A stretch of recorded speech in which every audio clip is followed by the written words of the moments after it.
شکلشان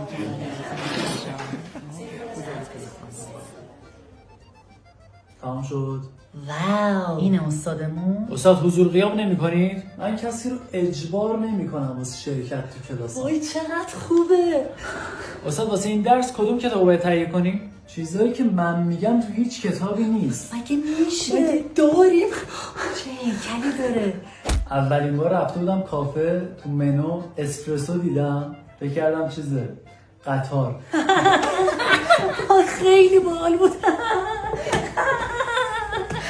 چقدر مونده از کلاسمون؟ کلاسمون 1 ساعت و نیمه، فعلا 5 دقیقهش گذشته. خب اوکی، واسه امروز بسته، نمیخوام خستتون کنم، خودمم کار بانکی و خلافی ماشین اینا دارم برم. خب استاد میتونید تو اپلیکیشن تاپ همه این کارا رو انجام بدید. استاد راست میگه، تا 8 دقیقه هم پیجشو فالو کنید میتونید گوشی آیفون برنده شید. چه خوب، پس ادامه میدیم. خب نرمیستون کنم.